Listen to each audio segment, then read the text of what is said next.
mummy papa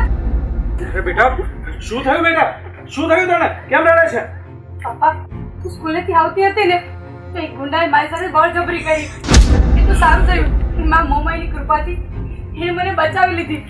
અને એને મને રોશની પણ આપી છે હવે હું બધું જોઈ શકું છું પપ્પા હા અરે બેટા આપણા કુળદેવી મોમાઈ માએ તારી અને અમારી બધાની લાજ રાખી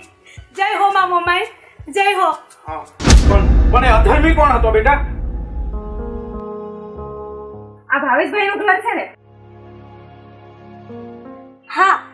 પણ તમે આ ભાઈને કેમ બાવડું પકડીને લઈ આવ્યા છો શું થયું છે એમને મમ્મી આ જ છે પેલો ગુંડો એણે મારા પર બળજબરી કરી હતી હા પપ્પા સાહેબ તે મારી દીકરીને હેરાન કરી તને શરમ ના આવી રામી ભાભી આ મારી અંધ દીકરીને તને હેરાન કરતા શરમ ના આવી